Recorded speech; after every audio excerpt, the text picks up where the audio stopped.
देखो आज हम जो स्टार्ट करने जा रहे हैं टॉपिक का नाम क्या है? देखो डेवलपमेंट ऑफ, क्या समझ रहे हो डेवलपमेंट ऑफ फीमेल गैमेट से? बताओ। यानी जो oogenesis हुआ था उसमें क्या हुआ था बताओ? तो अब उस ओवम का डेवलपमेंट कैसे होता है और कैसे रिलीज होगा उसके बारे में बताएंगे। यानी इसके बाद का जो टॉपिक आने वाला मेंस्ट्रुएशन साइकिल वाला टॉपिक आने वाला है, समझ रहे हो ना?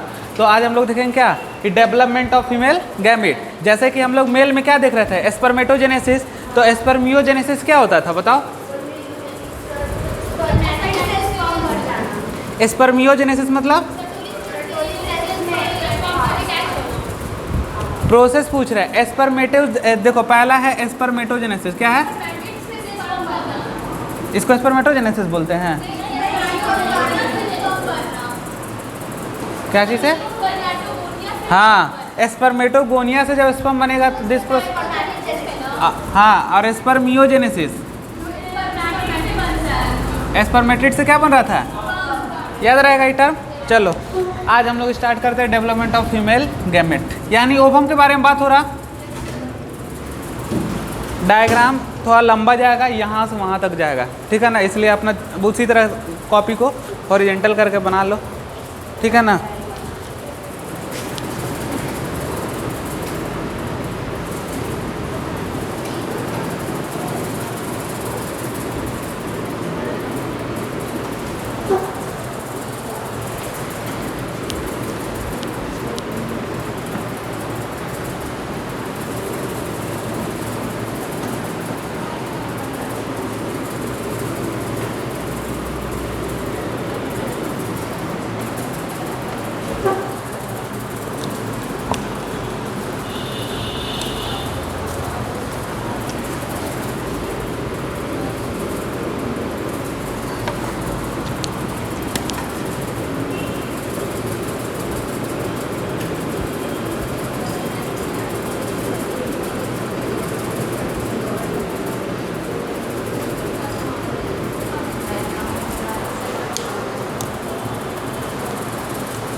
चलो स्टार्ट हो जाओ यहाँ से, ठीक है ना? फिर उधर जाएंगे।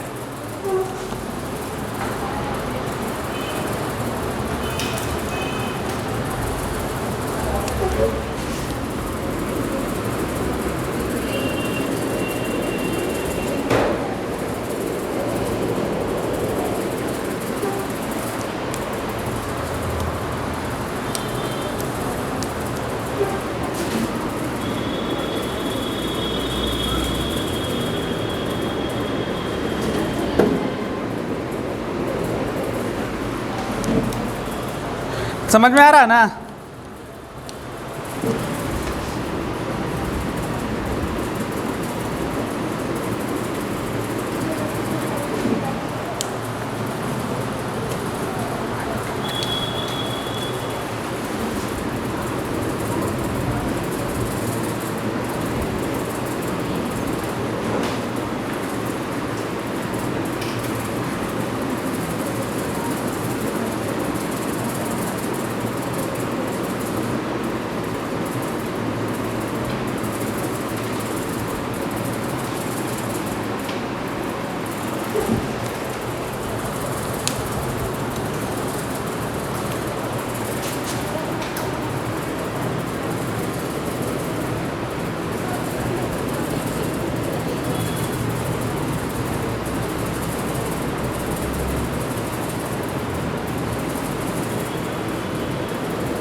बहुत लंबा है। अच्छा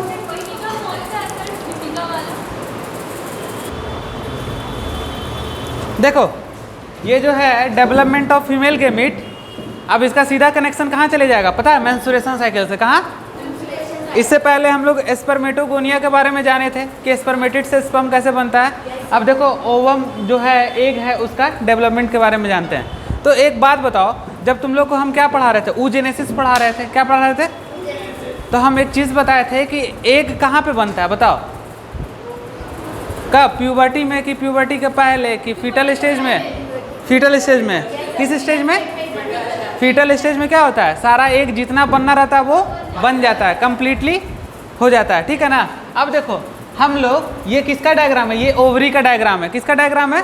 ओवरी का डायग्राम है। सुनो देखो, इसमें ओवरी में देखो सबसे आउटर लेयर को बोलते हैं कॉर्टेक्स। यहाँ पे कॉर्टेक्स और मेड्यूला कौन है? इनर में मेड्यूला है ना। तो ये ओवरी का स्ट्रक्चर हुआ। जब भी हम कॉर्टेक्स और मेड्यूला को मिला देंगे, कॉर्टेक्स और मेड्यूला अगर कहीं पे भी आ गया, देखो कॉर्टेक्स प्लस मेड्यूला, तो किसका बात हो रहा बताओ? एस्ट्रोमा का। किसका बात हो रहा है? तो कहीं भी कंफ्यूज मत होना, ओवरी के स्ट्रक्चर्स में कौन? कॉर्टेक्स और मेड्यूला कहीं पे भी रहे उसको एस्ट्रोमा बोलेंगे। क्या बोलेंगे बाबू? एस्ट्रोमा। तो ये दोनों आप लोग का क्लियर हो गया, कॉर्टेक्स एंड मेडुला, तो इसको बोलेंगे एस्ट्रोमा। देन अब बात करें तो ये ओवरी का जो रहता है कवरिंग जो रहता है 3 लेयर से रहता है। कितना लेयर से? तो first layer is called peritoneous layer. कौन लेयर? पेरिटोनियस। लिखना भी है कि समझ जाओगे। Then second is called germinal epithelium. देखो हम बात किए थे मेल में किसका? ट्यूनिका एल्ब्यूजिनिया का। यहाँ पर ओवरी में ट्यूनिका एल्ब्यूजिनिया राउंड टाइप का है, पर हम लोग जब देख रहे थे वहाँ पे अंदर की ओर धसा धसा था। कहाँ पे? मेल का जब बात कर रहे थे तब। लेकिन यहाँ पे ट्यूनिका एल्ब्यूजिनिया को देखो तो कैसा? Just like a structure is round. कैसा? राउंड टाइप का। तो थर्ड हो गया, पहला peritoneous layer, second is germinal epithelium and third is tunica albuginea. अब सुनो, ऊगोनिया का बात कर रहे थे। क्या कर रहे थे? ऊगोनिया का। आखिर क्या होता है ऊगोनिया? तुम लोग बताओ, 2 मिनट बताओ, जल्दी बोलो।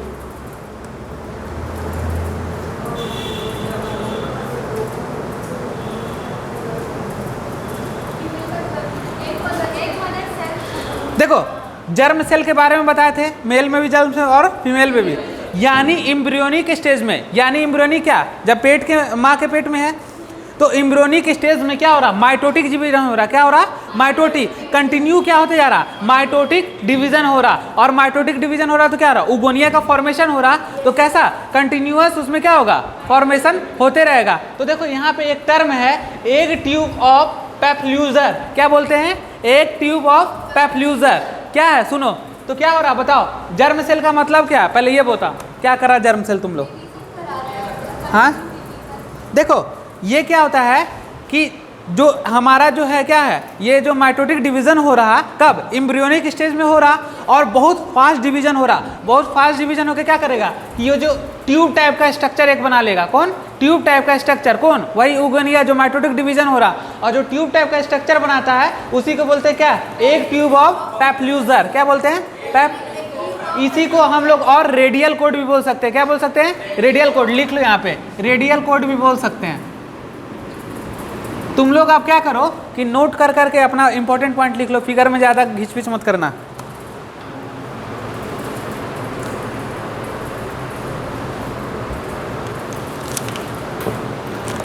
देखो ये जो एग ऑफ पैप्ल्यूजर है ये कहाँ पे रहेगा? ओनली फीमेल ओवरी में। कहाँ पे? फीमेल ओवरी में। ये जो पैप्ल्यूजर है, ये पैप्ल्यूजर जो है ये साइंटिस्ट है। कौन है बाबू? ये साइंटिस्ट है। देखो ये एग ऑफ ट्यूब ऑफ पैप्ल्यूजर, ये साइंटिस्ट का नाम है। कौन है? पैप्ल्यूजर एक साइंटिस्ट थे। तो देखो अब क्या हुआ, हम बोल रहे हैं कि कंटिन्यू माइटोटिक डिवीजन होते जा रहा। क्या हो रहा? मियोटिक ना, सॉरी माइटोटिक। हाँ, कंटिन्यू माइटोटिक डिवीजन होते जा रहा है। तो क्या हो रहा बताओ? एक ट्यूब का फॉर्मेशन हो गया। अब बिखरेगा तब तो ऊगोनिया निकलेगा। यही पहले ट्यूब का फॉर्मेशन हुआ और जब अब बिखर गया इसी को क्या बोल देंगे बताओ? समझ में आया कुछ? क्या आया समझ में?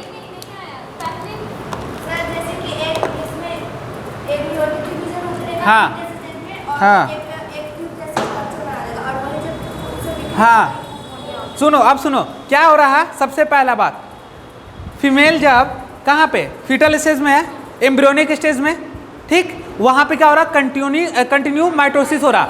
माइटोसिस होके जब माइटोसिस होगा तो इस तरह का स्ट्रक्चर बना लेगा। कैसा, ये वाला एक ट्यूब ऑफ पैप्ल्यूजर का स्ट्रक्चर बना लेगा। बन गया, अब क्या करेगा, ये अब बिखर जाएगा। क्या होगा, जब कंटिन्यू डिवीजन फिर बिखर जाएगा, तो बिखरेगा तो उसी बिखरे हुए फॉर्म को क्या बोलते हैं, उगोनिया बोलते हैं। तो उगोनिया का फॉर्मेशन कैसे हुआ समझ गए।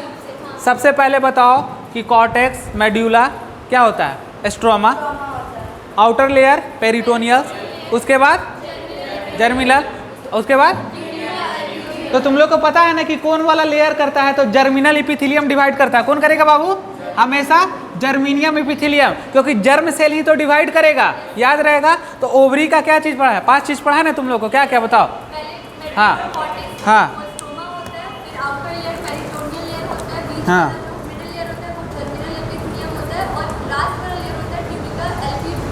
ठीक है, चलो हो गया, ये तो बात हो गया उगोनिया का, ठीक है ना। तो at birth 2 million उगोनिया each ovary. Suppose that मान लो जिस दिन बर्थ हुआ उसी दिन हम उस ओवरी का सेक्शन कट करें तो ईच ओवरी हैज कितना मिलियन रहेगा, एग्स 2 मिलियन है ना, 2 कितना, तो कितना हो जाएगा एक, बताओ बताओ। मिलियन का मतलब क्या समझते हो, 2 मिलियन का मतलब 20 लाख। देखो तो ईच ओवरी तो कितना हो जाएगा टोटल एक, बचाओ, तो 20 दूना 40 लाख होगा। तो अगर जिस दिन फीमेल बर्थ लेती है उस दिन अगर हम ओवरी के सेक्शन को कट करें तो दोनों ओवरी में 2 मिलियन पाया जाएगा, और 2 मिलियन 40 मिलियन एग्स रहेगा। कब, आफ्टर, हाँ 40 लाख आफ्टर बर्थ। तो समझ गए, तो एट बर्थ समझ रहे हो, अब जन्म ले ली है तो जन्म लेने के बाद कितना मिलियन उगोनिया हो गया, 2 मिलियन उगोनिया ईच ओवरी का मतलब दोनों ओवरी में। समझ रहे हो बात का ना। अब देखो क्या हो रहा, यहाँ तक समझ में आया। देखो एक बार ध्यान से, फिर आगे बढ़े, क्या क्या बताएं।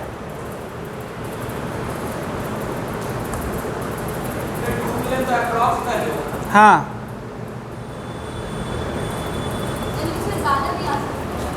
क्या, हाँ वो भी हो सकता है, लेकिन यहाँ पे है।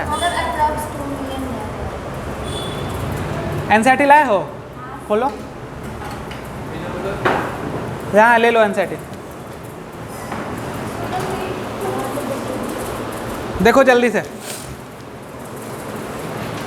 देखो पहले समझ में आ रहा उगोनिया, देखो खोल के कहाँ पे है, वहीं पे वही डायग्राम। हाँ देखो देखो कुछ समझ में आ रहा है पहले।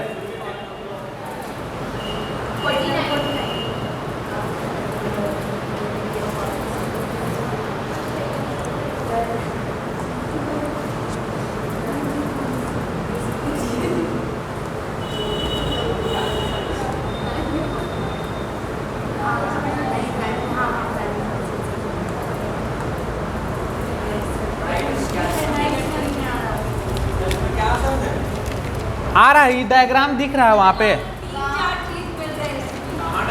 नहीं आ रहा है समझ में ना। हाँ हाँ हाँ हाँ, वही दिखाना चाह रहा, वही दिखाना चाह रहा तुम लोग को, समझ में आ रहा है। देखो यही डायग्राम है, प्राइमरी फॉलिकल है ना, यहाँ टर्सरी फॉलिकल आ गया ना तुरंत। देखो कॉर्पस ल्यूटियम लिख दिया ना वहाँ पे, हम लाए हैं ना, बाकी बीच का स्टेप गायब है ना, बाकी बीच का सारा स्टेप गायब है ना। चलो अब चलो, अब समझो, अब मेरा बात, आ जाओ, अब यहाँ पे आ जाओ, हो गया तुम लोग का जितना समझना था। देखो जब ये 2 मिलियन उगोनिया ईच ओवरी हो गया, तो देखो ये एक सिंगल लेयर से फॉलिकुलर सेल से घिर रहा, किससे, सिंगल लेयर से। तो देखो तो सिंगल लेयर से घिरता है उसको क्या बोलते हैं, प्राइमरी oocyte बोलते हैं। क्या बोलते हैं, प्राइमरी oocyte। नोट करके लिख लो, नोट करो पॉइंट, पहला पॉइंट। देखो पैदा होने के तुरंत बाद, सुन लो एक बात, सारा उगोनिया हो गया तो एक उगोनिया थोड़ो है, सारा उगोनिया क्या होगा, सराउंडेड हो जाएगा सिंगल लेयर से। जो सराउंडेड होगा सिंगल लेयर से उसी को प्राइमरी oocyte क्या बोलेंगे, प्राइमरी फॉलिकल्स। लिख लो। हाँ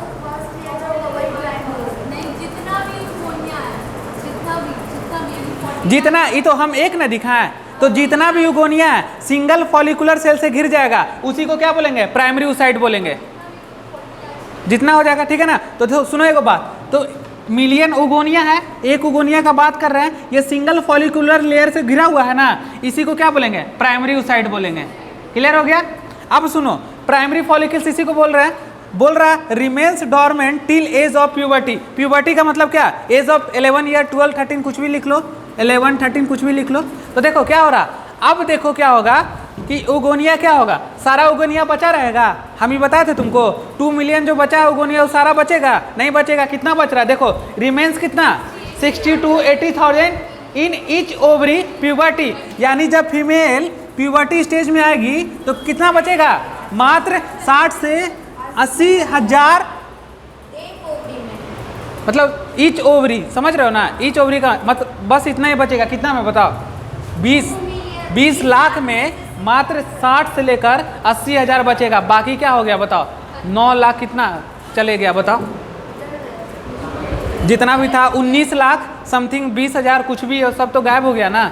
तो देख रहे हो कितना बच रहा। तो देखो गायब क्या, खत्म हो जाता है धीरे धीरे, डिजेनरेट हो रहा है। देखो तो रेस्ट डिजेनरेट, देखो जो यहाँ पे 2 मिलियन उगोनिया ईच ओवरी में था, वही जब डिजेनरेट हो जाता है, उसी डिजेनरेट प्रोसेस को बोलते हैं एट्रेसिस। क्या बोलते हैं? एट्रेसिस। क्या होता है एट्रेसिस, समझ रहे हो? सुनो, जब जन्म लेगी, जन्म से पहले कितना बन गया था बताओ? उगोनिया बना था। और कब? एट बर्थ, जब तुरंत बर्थ ली तो कितना बचा था? 2 मिलियन उगोनिया ईच ओवरी। लेकिन जैसे जैसे प्यूबर्टी स्टेज में आते गए तो कितना बच गया? 60,000 से 80,000। इतना तो कॉन्सेप्ट क्लियर है ना? बाकी क्या हुआ सुनो, रेस्ट डिजेनरेट। डिजेनरेट का मतलब क्या? खत्म होना। डिजेनरेट हो गया तो कितना डिजेनरेट हो गया? लगभग 19 लाख, कितना? 20,000 के आसपास डिजेनरेट हो गया ईच ओवरी से। तो बचा कितना? हाँ, एट्रेसिस। एट्रेसिस समझ गए बात को?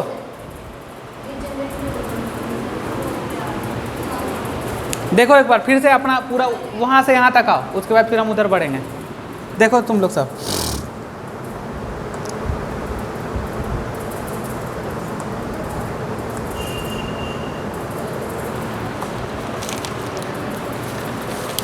आ रहा समझ में?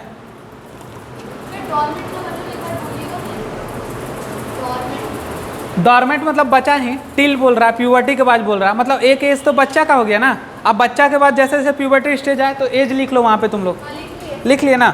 अब देखो क्या हो रहा, प्यूबर्टी स्टेज में क्या होगा, गोनोडोट, पहले एक चीज़ लिखो तुम लोग को नोट करके, तो प्राइमरी फॉलिकल डालो। प्राइमरी फॉलिकल्स इसके बारे में बात कर रहे हैं, नोट लिखो। प्राइमरी फॉलिकल्स में क्या चेंज हो रहा है देखो, प्राइमरी फॉलिकल्स में लिखो primary oocyte surrounded by, primary oocyte surrounded by single layer of follicular cell.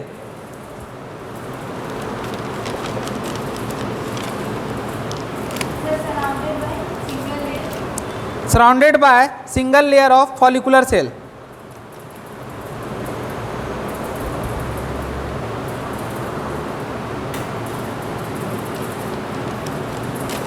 सुनो अब एक कॉन्सेप्ट समझाओ, ये तो प्राइमरी oocyte हो गया। अब देखो हमको बताओ, हम बताए थे कि जब प्राइमरी oocyte आएगा तो वहाँ पर जैसे यहाँ पर उगोनिया प्राइमरी oocyte बना था तो वो कहाँ पे अरेस्ट हो गया था? प्रोफेज के डिप्लोटिन स्टेज में, प्रोफेज फर्स्ट के डिप्लोटिन स्टेज में। तो कहाँ पे? यहीं पे ना होगा।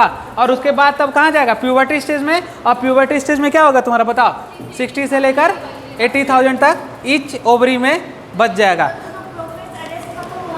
हाँ, ये जगह प्राइमरी oocyte में, पीछे वाला डायग्राम oogenesis। देखो एक बार oogenesis निकालो जल्दी, इसलिए बोले थे रिवाइज करने। देखो सब मिलता जुलता है।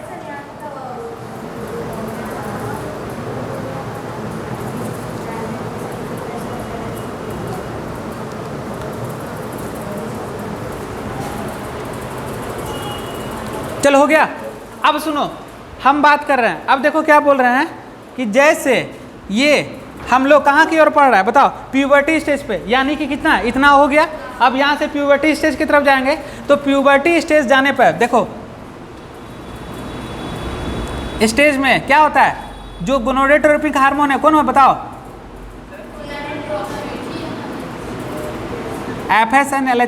FSH and LH लिख लो। देखो puberty stage gonadotropic hormones FS and LH लिखो इसको।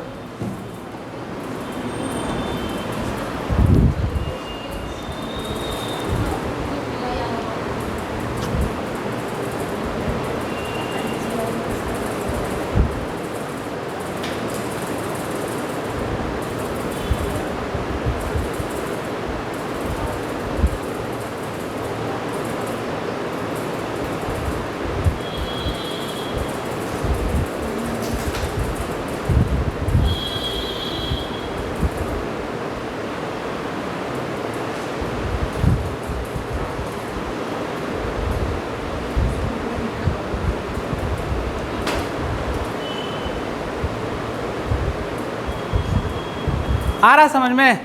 देखो तो प्यूबर्टी स्टेज में क्या हुआ, गोनाडोट्रोपिक हार्मोन FSN LH। सुनो तो ये क्या होता है ना कि दोनों हार्मोन्स रहता है का प्यूबर्टी स्टेज में, लेकिन FS क्या करता है, इंक्रीज करता है। क्या करता है? FS और LH दोनों इंक्रीज करता है धीरे धीरे। तो FSH बढ़ जाएगा तो FSH का फुल फॉर्म में होता है क्या, फॉलिकुलर स्टिमुलेटिंग हार्मोन्स। अब सुनो देखो क्या बोल रहे हैं, तो ये FSH इंक्रीज कर गया तो फॉलिकुलर स्टिमुलेटिंग हार्मोन हो गया, यानी कुछ क्या करेगा, प्राइमरी फॉलिकल्स को ये फॉलिकुलर स्टिमुलेटिंग हार्मोन बनेगा और किस में कन्वर्ट कर देगा, सेकेंडरी फॉलिकल्स में। किस में कर देगा, सेकेंडरी फॉलिकल में। कब, प्यूबर्टी के स्टेज में। समझ में आ रहा?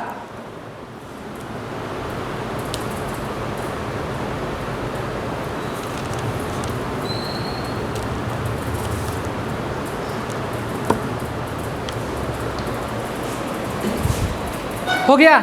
अब देखो जैसे हम प्राइमरी फॉलिकल से कहाँ पे, ये प्राइमरी फॉलिकल का स्ट्रक्चर है, जैसे हम सेकेंडरी फॉलिकल्स पे पहुंचे तो इसमें कुछ अंतर आ रहा है स्ट्रक्चर में। तो दो चेंजेज हो रहा, एक थीका आ रहा और दूसरा फॉलिकुलर सेल और ग्रेनुलर सेल आ रहा। तो देख रहे हो सेकेंडरी फॉलिकल्स में क्या चेंज हुआ, क्या चेंज हुआ बताओ, स्ट्रक्चर में चेंज हो गया। अब क्या हो गया, देखो फॉलिकुलर सेल भी आ गया और ग्रेनुलर सेल भी आ गया और एक थीका लेयर आ गया। अब देखो अब जैसे जैसे चल रहा है तो देखो प्राइमरी oocytes हो गया, यहाँ पे प्राइमरी फॉलिकल्स, सेकेंडरी फॉलिकल्स।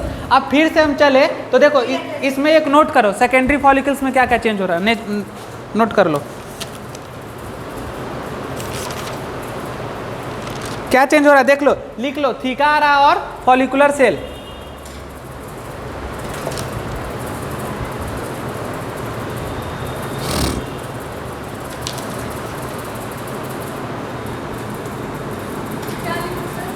लिख लो इसमें चेंजेस, टू चेंजेस, थीका और फॉलिकुलर सेल और ग्रेनुलर सेल। लेकिन प्राइमरी फॉलिकल्स में है ऐसा नहीं है।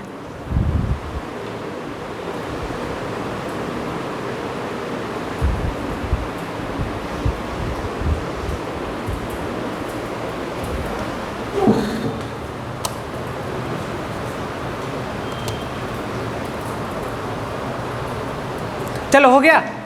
देखो अब फिर हम सेकेंडरी फॉलिकल से किधर पढ़े, टर्सरी फॉलिकल की तरफ। देखो एकदम आसान से कॉन्सेप्ट समझो, एक बार में हम फिर से आ रहे हैं, शुरू से आ रहे हैं, फिर लेके चलते हैं। देखो फर्स्ट ओवरी का स्ट्रक्चर के बारे में हम लोग पढ़े, ओगोनिया कैसे फॉर्मेशन हुआ, रेडियल कोट का टूटना आ गया। अब 2 मिलियन ओगोनिया ईच ओवरी, कब, बर्थ के समय। बर्थ के समय अगर हम काट ले ओवरी को, काट के उसका सेक्शन देखें तो ईच ओवरी में कितना 20 लाख से रहता है दोनों में, यानी 40 लाख टोटल रहेगा ओगोनिया। समझ गए? अब देखो यही क्या हो रहा, देखो तो प्राइमरी oocyte क्या हो रहा, सिंगल लेयर फॉलिकुलर सेल से घिर रहा, इसी को प्राइमरी फॉलिकल्स बोलेंगे। अब देखो remains dormant till as of puberty, जो बच गया कब, प्यूबर्टी के स्टेज में, उसको बोल रहा रिमेन्स डॉर्मेंट टिल प्यूबर्टी। तो कितना बच गया, प्यूबर्टी स्टेज 11 से 13 साल, और कितना बच गया, तो remains 60 to 80,000 in each ovary, puberty के स्टेज में बच गया। बाकी सारा क्या हो गया, डीजेनरेट हो गया। जो डीजेनरेट हो गया उसी को एट्रेसिस बोलेंगे। क्या बोलेंगे, एट्रेसिस बोलेंगे। यहाँ पे प्राइमरी oocyte क्या हो जाता है, प्रोफेज 1 के किसमें, डिप्लोटिन स्टेज 1 में अरेस्ट रहता है। ठीक है, अब आगे चलेंगे, FSH हो गया। ये FSH में क्या होगा, तो एट प्यूबर्टी, जब हम प्यूबर्टी स्टेज में रहते हैं तो FSH और LH दोनों हार्मोन्स होता है, दोनों धीरे धीरे इंक्रीज करता है। लेकिन FSH जो है इसका नाम ही है फॉलिकुलर स्टिमुलेटिंग हार्मोन। किसी फॉलिकुलर स्टिमुलेटिंग हार्मोन को स्टिमुलेट करता है, देन वो कन्वर्ट हो जाता है सेकेंडरी फॉलिकल्स में, देन चेंजेज आते हैं। प्राइमरी फॉलिकल्स से अगर कंपेयर करें सेकेंडरी फॉलिकल्स को तो then changes, 2 type of changes, first changes is theca and then second changes is follicular cell और granulosa cell.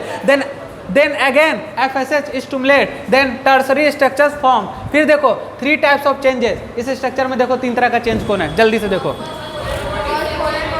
Secondary oocyte, theca externa, theca यहाँ पे क्या इंटरना हो गया। अब देखो एंट्रम फॉलिकल्स और फॉलिकुलर कैविटी हो गया। अब सुनो एक बात को समझो, तो थीका यहाँ पे तो है ही, तो यहाँ पे देखते हैं हम लोग, तो हम बता रहे हैं कि थीका एक्सटर्ना, आउटर लेयर को थीका एक्सटर्ना बोल रहे हैं, इनर लेयर को थीका इंटरना बोल रहे हैं। यहाँ पे दोनों हार्मोन्स होता है, कौन कौन, तो एस्ट्रोजन और प्रोजेस्टेरोन। कहाँ पे, थीका इंटरना में। क्लियर हो गया? तो देखो कैसे कैसे हो रहा है, FSH बढ़ते जा रहा है, प्राइमरी से सेकेंडरी बढ़े, सेकेंडरी से टर्सरी की तरफ बढ़े, चेंजेज आ रहा है स्ट्रक्चर में। First polar body secondary oocyte की बात बोल रहे हैं। देखो थीका एक्सटर्ना में कोई हार्मोन्स नहीं, लेकिन थीका इंटरना में दोनों हार्मोन्स रहेगा। देखो अब सुनो, इस हार्मोन का कॉन्सेप्ट सुनते हैं हम लोग। देखो क्या हो रहा, वहाँ पे हार्मोन्स निकल रहा। तो देख रहे हो तुम लोग एगो चीज, इधर से किधर की ओर जा रहा है बताओ, पहले प्राइमरी से चलो एक कॉन्सेप्ट लिखो तुम लोग, देखो लिखा रहे हैं।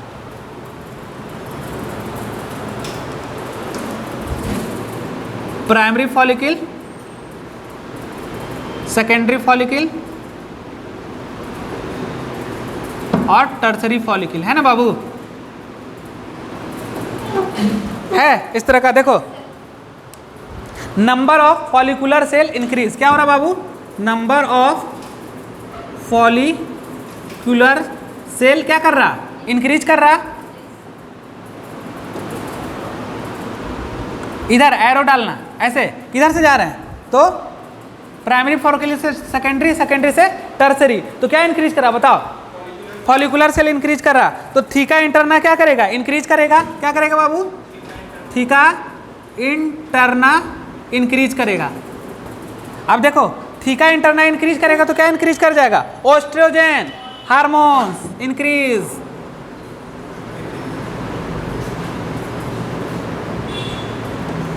चलो लिख लो इसको।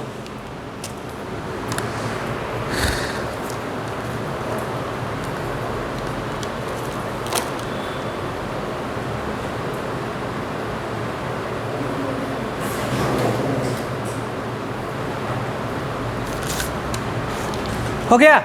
अब सुनो, देखो अब देखो बात को यहाँ पे समझो। डायग्राम में देखो क्या हम करने जा रहे हैं, देखो थोड़ा सा। यहाँ पे क्या होता है? यहाँ पे भी ओस्ट्रोजन है ना, यहाँ पे भी ओस्ट्रोजन होगा, हार्मोन्स होगा कि नहीं होगा? यहाँ पे भी होगा। तो यहाँ पे हल्का इंक्रीज, क्या थोड़ा सा इंक्रीज, ओस्ट्रोजन है। यहाँ पे क्या होगा? यहाँ पे भी रहेगा, यहाँ पे भी इंक्रीज करेगा। लेकिन सबसे ज़्यादा इंक्रीज कहाँ पे करेगा? यहाँ पे करेगा। तो देखो कॉन्सेप्ट समझो। देखो प्राइमरी फॉलिकल से टर्सरी फॉलिकल की तरफ से जाएंगे तो क्या होगा? हमारा नंबर ऑफ फॉलिकुलर सेल बढ़ेगा। नंबर ऑफ फॉलिकुलर सेल बढ़ेगा, थीका इंटरना बढ़ेगा, और थीका इंटरना बढ़ेगा तो एस्ट्रोजन का लेवल बढ़ेगा।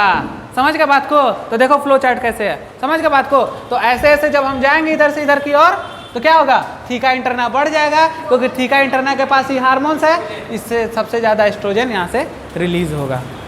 क्लियर हुआ यहाँ तक? 2 मिनट फिर देखो, आराम आराम से पढ़ना है इसको।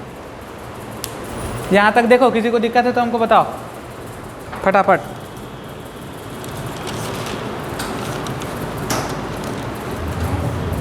कोई दिक्कत?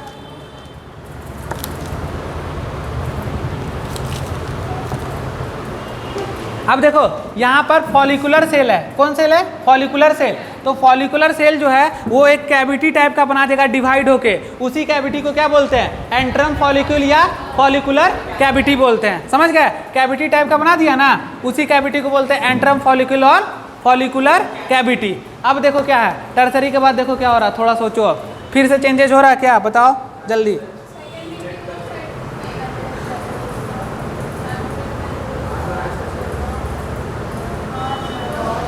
अब चेंजेज हुआ। अब देखो मैच्योर ग्राफियन फॉलिकल्स बन गया। क्या बन गया? Mature Graafian follicle. देखो अब क्या क्या आ गया? तो थीका एक्सटर्ना इंटरना तो था ही पहले से। अब देखो फॉलिकुलर कैविटी तो यहाँ मिल ही गया। अब देखो फॉलिकुलर कैविटी के चारों तरफ क्या आ रहा है बताओ? फॉलिकुलर, ये जो है तुम्हारा सेकेंडरी साइट हुआ, और उसके चारों तरफ जो लेयर लगा हुआ उसको क्या बोलते हैं? Zona pellucida layer. कैसा रहता है? Non cellular. अब देखो जोना पेलिसिडा लेयर को घेरे रहता है कौन? Corona radiata. कौन घेरे हुए? रेड कलर से, कोरोना रेडिएटा। और देखो यहाँ पर वो जो सेल था एक जगह इकट्ठा हो गया सेल, उसी को क्या बोलते हैं? क्यूमुलस ओवरिकस और डिस्कस पॉलीगेरस। क्या बोलते हैं? चलो देखो इस डायग्राम को जल्दी से, स्ट्रक्चर समझो।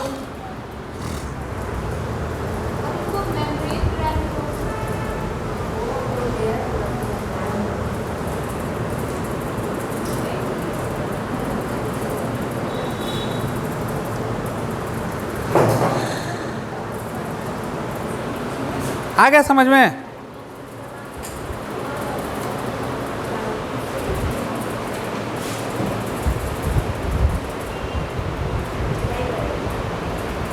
देखो यहाँ पे सेकेंडरी oocyte का स्ट्रक्चर जब डिवाइड होगा, डिवाइड होने पे क्या होगा? उसके चारों तरफ एक स्ट्रक्चर बन जाएगा नॉन सेलुलर, उसी को क्या बोलते हैं? Zona pellucida layer. अब देखो, अब क्या समझ में आ रहा, क्या हो रहा, देखो थोड़ा सा डायग्राम में गौर करो, क्या निकल रहा, तुम लोग देखो क्या आखिर हो रहा।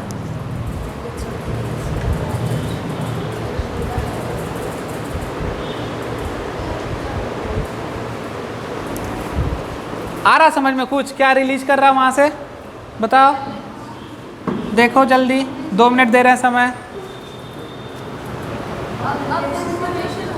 हाँ,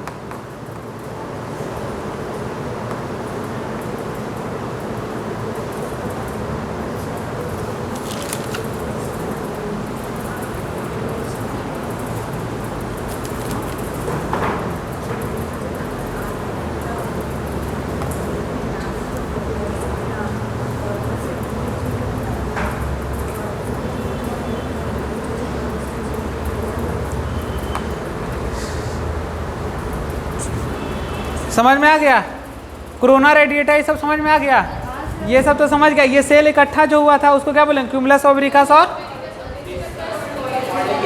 याद रहेगा। अब सुनो, मेरा बात सुनो, कोई फीमेल है, ठीक है ना, किसका लेवल हाई है, एस्ट्रोजन का। कोई फीमेल है, उसको 28 दिन तक उसका है ना, हम चेक करेंगे किसका, एस्ट्रोजन का लेवल। अगर वो लेवल 28 दिन तक रेगुलर, अगर उसका लेवल हाई रहा फीमेल के बॉडी में, तो क्या समझेंगे कि ग्राफियन फॉलिकल्स बन चुका है। क्या बन चुका है, ग्राफियन फॉलिकल्स बन चुका है। यानी कि एस्ट्रोजन का लेवल से हम क्या समझ जाएंगे कि ग्राफियन फॉलिकल्स बन चुका है। ग्राफियन फॉलिकल्स बन चुका है तो देख रहे हो किसको रिलीज कर रहा है, जरा समझो, LH ओव्यूलेशन, यानी ये ओवरी एक को छोड़ देगा।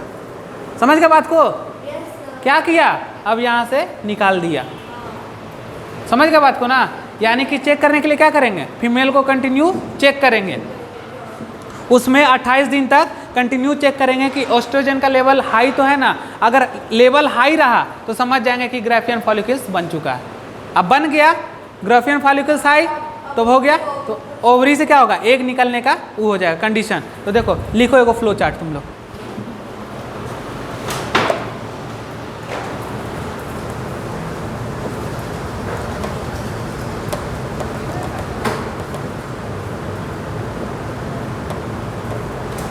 ग्राफियन फॉलिकल इंक्रीज, हाँ लिखो ना, ग्राफियन फॉलिकल ज़्यादा लिख लो, ज़्यादा लिखो या इंक्रीज लिखो, ग्राफियन फॉलिकल मोर, तो समझो क्या होगा, किसका लेवल हाई होगा, जल्दी बताओ। हाँ, एस्ट्रोजन का क्या होगा, लेवल इंक्रीज कर जाएगा। समझ रहे बात को, यानी कि क्या हो गया, आज ग्राफियन फॉलिकल्स मोर होगा तब ना एस्ट्रोजन लेवल इंक्रीज करेगा। सुनो, ग्राफियन फॉलिकल्स ज़्यादा क्या मतलब समझ रहे हो, ज़्यादा बढ़ गया ना, यहाँ पे देखो, यहाँ तक तो कम था ना, यहाँ पे बढ़ा, तो जब बढ़ेगा तब तो ये हार्मोन्स बढ़ेगा ना। समझ गए बात को ना, तो पहले लिखेंगे ग्राफियन फॉलिकल्स मोर तो एस्ट्रोजन लेवल मोर, और लिखो ना, एक स्टेप और लिखाएंगे, समझ में आ जाएगा। तो ग्राफियन फॉलिकल क्या होगा, कंप्लीट हो चुका रहेगा, क्या होगा,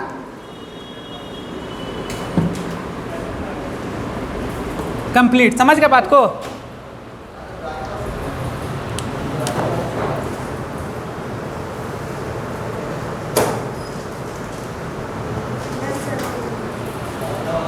समझ गए बात को ना।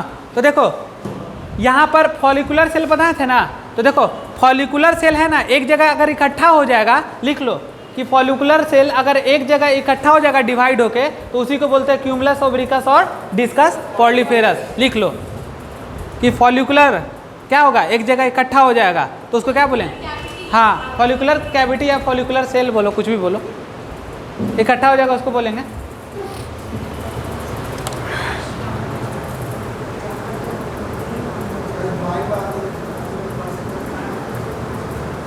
लिख लो फॉलिकुलर कैविटी या follicular cell, follicular cell divide continue and collect in one place is called, लिख लो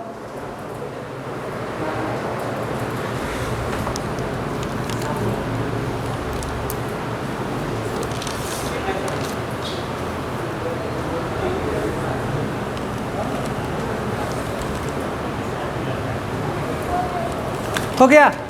सुनो अब देखो यहाँ पे बात समझो, अगर बॉडी में एस्ट्रोजन का लेवल हाई रहेगा, अभी हम बताए थे ना फीमेल में अगर चेक करेंगे कंटिन्यू 28 दिन तक, अगर किसका लेवल हाई रहा बताओ, ऑस्ट्रोजन का लेवल हाई रहा, यानी ग्राफियन फॉलिक्यूल्स बन चुका है। अब सुनो, जैसे ग्राफियन ऑस्ट्रोजन का लेवल हाई होगा, देखो किसका लेवल हाई हो रहा, ऑस्ट्रोजन का लेवल इंक्रीज, तो किसका बढ़ जाएगा, एलएच का इंक्रीज। और एलएच हेल्प किस में कर रहा, देख रहे हो किस में हेल्प कर रहा, ओवुलेशन में कर रहा ना, ओवुलेशन में। तो देखो इसको लिखो, ऑस्ट्रोजन इंक्रीज एलएच इंक्रीज।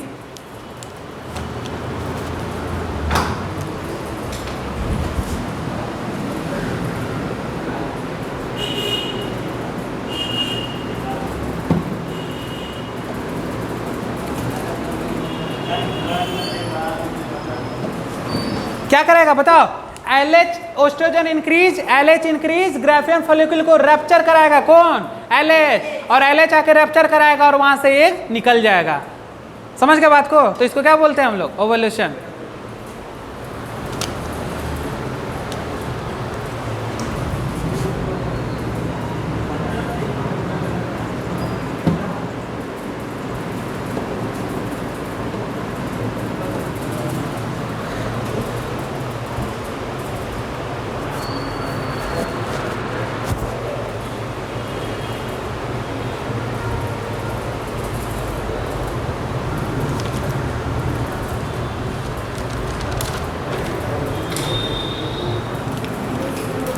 चलो हो गया। देखो क्या हुआ, सुनो, अच्छा लिखो, अब लिखो एलएच वर्क, तुम लोग नोट डालो एलएच वर्क, इसको मिटा दे। सुनो देखो क्या हुआ, ऑस्ट्रोजन का लेवल इंक्रीज कर गया, एलएच इंक्रीज कर जाएगा, एलएच इंक्रीज करेगा तो ग्राफियन फॉलिक्यूल्स को क्या करेगा, रैप्चर कर देगा, समझ रहे हो, फाड़ देगा, और उसका क्या कर देगा, एक को वहां से रिलीज कर देगा। तो देखो एक बाहर आ गया, ओवुलेशन बोलते हैं। समझ गए बात को?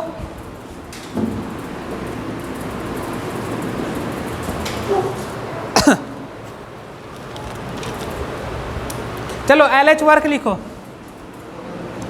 एलएच का मतलब क्या समझते हो, ल्यूटिलाइजिंग हार्मोन। क्या, ल्यूटिलाइजिंग हार्मोन, लिख लो वर्क इसका, ओवुलेशन में हेल्प करता है।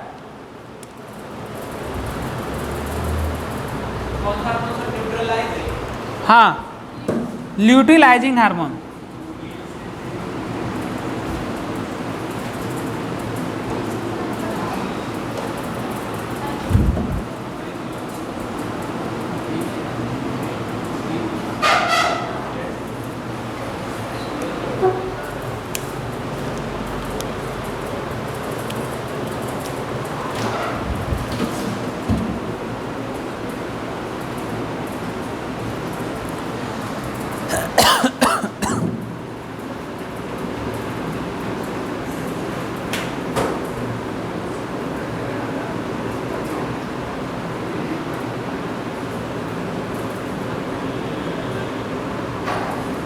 समझ रहे हो? देखो क्या क्या काम हो गया, हेल्प इन ओवुलेशन, और क्या कर रहा है, मेम्ब्रेनस ग्रेनुलोसा को कन्वर्ट करता है, किसमें, कॉर्पस ल्यूटियम में। मेम्ब्रेनस ग्रेनुलोसा समझ रहे हो ना कहाँ पे है, चलो लिख लो उसको। हाँ हाँ, यहाँ ग्रेनुलोसा से लिखा है ना जी, चलो लिख लो। तो मेम्ब्रेन्स के बारे में बात हो गया।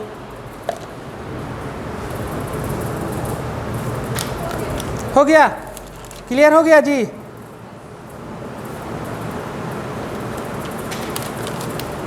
हो गया। अब देखो हम लोग बात करते हैं ओवुलेशन। क्या बोलेंगे बाबू, कौन बोला, हाँ, ओवुलेशन के पहले, बिफोर ओवुलेशन, लिखो कॉन्सेप्ट, बिफोर, नोट कर लेना, क्वेश्चन है यहाँ से। बिफोर ओवुलेशन किसका लेवल है, जल्दी बताओ, रहेगा कौन कौन, ओवुलेशन के पहले एस्ट्रोजन और प्रोजेस्टेरोन दोनों रहेगा, लेकिन लेवल किसका हाई है, किसका हाई, हाँ,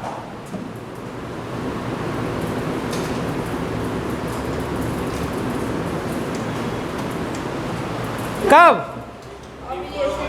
हाँ, ओवुलेशन के बाद, आफ्टर ओवुलेशन लिखो। अब किसका लेवल हाई हो गया, किसका, यहां देखो, हाँ,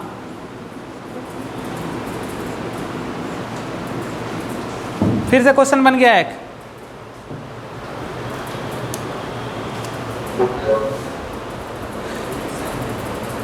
और LH अगर पीक पे रहेगा तो क्या करा देगा? LH अगर पीक पे रहेगा तो ओवुलेशन करा देगा। लिख लो।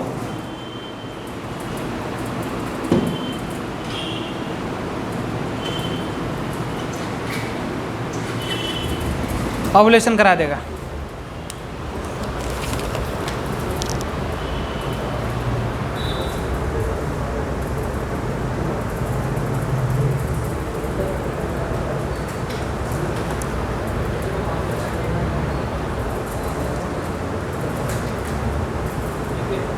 सुनो, मैरिड फीमेल है, ठीक है, प्रेगनेंसी, मैरिड फीमेल तो प्रेगनेंसी तो होगा, तो प्रेगनेंसी होगा तो क्या होगा? कॉर्पस ल्यूटियम तो बनेगा उसके पास। देख रहे हो क्या बनेगा? क्योंकि वहाँ पे कॉर्पस ल्यूटियम कई दिनों तक रहेगा या फिर 3 महीने तक रहेगा, ठीक है ना?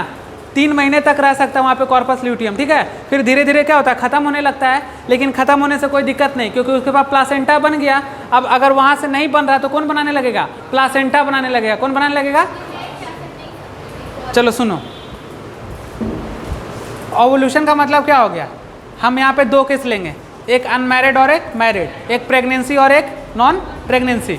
सुनो, प्रेगनेंसी में क्या होगा? प्रेगनेंसी में क्या ओवुलेशन होगा कि प्रेग्नेंट होल्ड कर जाएगी ना? वो प्रेग्नेंट हो गया, फर्टिलाइजेशन हो जाएगा उसमें, तो होल्ड कर गई, तो होल्ड करेगी तो क्या बन जाएगा? Corpus luteum. कई दिनों तक बनेगा या फिर 3 महीने तक बनेगा। 3 महीने के बाद कॉर्पस ल्यूटियम बनना बंद हो जाएगा, लेकिन उसके बाद कौन बनाने लगेगा? प्लासेंटा, क्योंकि फर्टिलाइजेशन हो गया, टेक्स प्लेस, तो प्लासेंटा रहेगा, तो क्या प्लासेंटा बनाने लगेगा। कॉर्पस ल्यूटियम का प्रेगनेंसी में बहुत काम रहता है, तो उस समय किसका लेवल बढ़ा रहेगा? बताओ। जस्ट सेकेंड केस लें अब किसका केस ले रहे हैं बताओ? अनमैरिड का, यानी अनमैरिड होगी तो प्रेगनेंसी का तो बात रहेगा नहीं उतना। प्रेगनेंसी का बात नहीं रहेगा तो किस में चेंज हो जाएगा बताओ? Corpus albicans. किसमें? In absence of fertilisation. ये किस में कन्वर्ट हो गया? एल्बिकन्स में। समझ में आया तुम लोग को? कुछ क्या समझा बताओ? ल्यूटियम।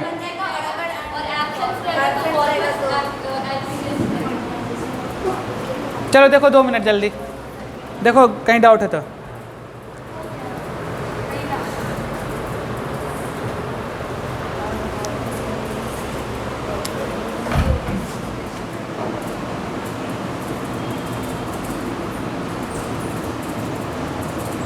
समझ में आया जी कि नहीं आया?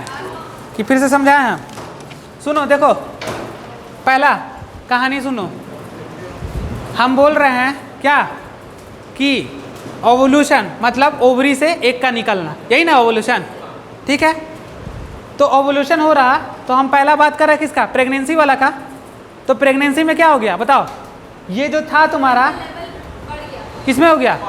कॉर्पस ल्यूटियम में चेंज हो जाएगा। जब प्रेग्नेंट होगी फीमेल तो कॉर्पस ल्यूटियम में चेंज हो जाएगा, और कॉर्पस ल्यूटियम में क्या होता है? प्रोजेस्टेरोन का लेवल हाई रहता है, क्योंकि जब प्रेगनेंसी होल्ड करती है फीमेल तो वहाँ पे प्रोजेस्टेरोन का जरूरत पड़ता है, समझे बात को? इसलिए पीक लेवल पे रहता है। अब जैसे तो कॉर्पस ल्यूटियम रहेगा या तो कुछ दिन तक या 3 महीना तक, उसके बाद क्या होगा? डिजेनरेट होने लगेगा या फिर नहीं रहेगा, तो इसको कौन बनाने लगेगा? प्लासेंटा बनाने लगेगा। प्लासेंटा बनाने लगेगा और उसके बाद क्या होगा? वहाँ पे प्रोजेस्टेरोन का लेवल आ जाएगा। लेकिन अब किस में बात कर रहे हैं? जिसका प्रेगनेंसी होल्ड नहीं हुआ, यानी अनमैरिड का बात करते हैं, तो वहाँ पे क्या होगा? ओवुलेशन हो जाएगा, और ये किस में चेंज हो जाएगा? कॉर्पस एल्बिकन्स में। यहाँ पे किसका लेवल डिक्रीज हो जाएगा? प्रोजेस्टेरोन का लेवल डिक्रीज हो जाएगा। हार्मोन देखो, चलो एक बार पूरा को समराइज करो 2 मिनट में जल्दी से, देखो क्या क्या बताएं।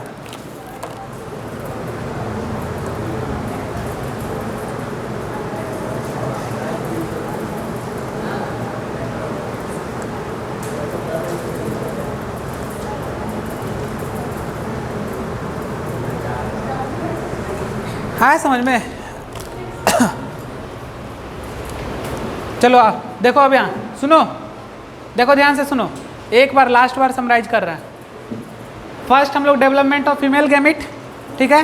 फीमेल गैमिट का मतलब क्या हो गया? ओवम के बारे में बात कर रहे हैं। अब सुनो, ये ओवरी का स्ट्रक्चर्स है। किसका स्ट्रक्चर है? ओवरी का स्ट्रक्चर्स है। ओवरी के अंदर क्या एक रहेगा ना? सुनो, ये ओवरी का स्ट्रक्चर है। ओवरी का आउटर पार्ट को कॉर्टेक्स बोलते हैं, इनर पार्ट को मेडुला बोलते हैं, और दोनों को मिक्स कर देंगे तो क्या बोलेंगे? एस्ट्रोमा। पहला कॉन्सेप्ट। दूसरा, ये जो ओवरीज है उसका 3 लेयर्स होता है। First layer is called peritoneal, second layer is called germinal epithelium. Third layer is called tunica albuginea. Male में भी रहता है, फीमेल में रहता है। मेल में जो रहता है वो धसा धसा टाइप का रहता है, फीमेल में जो रहता है वो राउंडेड रहता है। अब बात करेंगे किसका, तो देखो ये उगोनिया डायरेक्ट नहीं बना, पहले क्या होगा, जर्मिनल एपिथेलियम में माइटोटिक डिवीजन होगा, माइटोसिस होगा, कंटिन्यू माइटोसिस होगा और रेडियल कोड का फॉर्मेशन कर देगा। इसी रेडियल कोड को बोलते हैं एक tube of Pfluger. Pfluger is a scientist and ये जो बना इसको बोलेंगे एक ट्यूब ऑफ क्या, पेप्ल्यूजर। अब क्या करेगा, धीरे धीरे ये टूटने लगेगा और ब्रेक करने के बाद क्या होगा, उगोनिया का फॉर्मेशन कर लेगा। उगोनिया बन गया, उगोनिया आया। उगोनिया एट बर्थ, जब जन्म ली बच्ची, जन्म के पहले का बाद, जन्म के बाद का बाद, तो 2 मिलियन उगोनिया इच ओवरी। तो मतलब एक ओवरी में कितना, तो 20 लाख रहता है। दोनों ओवरी को मिला देंगे तो 40 लाख। अब देखो इसी प्राइमरी फॉलिकल, देखो तो सिंगल लेयर से किसको, प्राइमरी ओसाइट को घेर रहे हैं, तो क्या बोल देंगे हम लोग, प्राइमरी फॉलिकल्स। क्या बोलेंगे, प्राइमरी फॉलिकल्स। और प्राइमरी फॉलिकल्स हो गया। अब देखो प्राइमरी फॉलिकल्स के बाद क्या होगा, रिमेन क्या, तो इतना तो था उस समय, लेकिन अब जैसे नीचे जाएंगे प्यूबर्टी स्टेज में आएंगे तो कितना बचेगा, 60 से 80,000 में बचेगा ईच प्यूबर्टी स्टेज में। और इसी को क्या होगा, बाकी जो डीजेनरेट कर जाएगा यानी खत्म हो जाएगा उसको एट्रेसिस बोलेंगे। यानी कि 40 लाख, और 40 लाख से घट के कितना, 60 से 80 हज़ार। देखो अब यही प्राइमरी फॉलिकल्स ग्रोथ करता है, तो FSH और LH कब, जब प्यूबर्टी स्टेज में आते हैं तो ये दोनों हार्मोन्स रहते हैं, बट क्या करता है, धीरे धीरे ग्रोथ करता है। फॉलिकुलर स्टिमुलेटिंग हार्मोन बढ़ा और इसी फॉलिकुलर स्टिमुलेटिंग हार्मोन बढ़ने के कारण सेकेंडरी फॉलिकल्स में चेंज हो गया, देन चेंजेज आ गया, थीका बन गया और क्या बन गया, फॉलिकुलर सेल, ग्रेनुलोसा सेल बन गया। ठीक है, फिर और FSH बना तो तीसरा बन गया, और फिर और आया तो ये ग्राफियन फॉलिकल्स बन गया। तो बहुत सारा चेंजेज हुआ। तो एक कॉन्सेप्ट बताए थे कि एस्ट्रोजन का लेवल प्राइमरी फॉलिकल से टर्सरी सर्किल की तरफ बढ़ेंगे तो फॉलिकुलर सेल बढ़ेगा, तो क्या बनेगा बताओ, क्या बढ़ेगा, थीका बढ़ेगा, थीका इंटरना बढ़ेगा, थीका इंटरना बढ़ेगा तो एस्ट्रोजन का लेवल बढ़ेगा। यानी प्राइमरी फॉलिकल में एस्ट्रोजन का लेवल कम, सेकेंडरी में थोड़ा कम और टर्सरी में सबसे ज़्यादा। अगर प्रोजेस्टेरोन का लेवल ज़्यादा बढ़ेगा तो यानी ग्राफियल फॉलिकल्स बन गया है। फीमेल में 28 दिन तक चेक करेंगे, उसमें एस्ट्रोजन का लेवल अगर हाई रहा, अगर 28 दिन हाई रहा तो फॉलिकुलर सेल बन चुका है, यानी फॉलिकुलर सेल मैच्योर हो चुका है। अब क्या होगा वहाँ पे, जैसे एस्ट्रोजन बढ़ेगा LH लेवल पीक पे चला जाएगा, फॉलिकुलर सेल को रैप्चर कर देगा और वहाँ से एक बाहर निकल जाएगा। उस प्रोसेस को बोलते हैं ओव्यूलेशन बोलते हैं। जब फीमेल प्रेग्नेंट रहेगी तो कॉर्पस ल्यूटियम का फॉर्मेशन होगा, वहाँ पे प्रोजेस्टेरोन का लेवल हाई रहेगा। जब फीमेल प्रेग्नेंट नहीं रहेगी तो वहाँ पे कॉर्पस एल्बिकस का फॉर्म होगा, प्रोजेस्टेरोन का लेवल डिक्रीज रहेगा और इस तरह से पूरा डेवलपमेंट ऑफ फीमेल गैमेट हुआ। समझ गए बात को, क्लियर, कोई दिक्कत नहीं ना, रिवाइज कर लेना अच्छे से, ठीक है।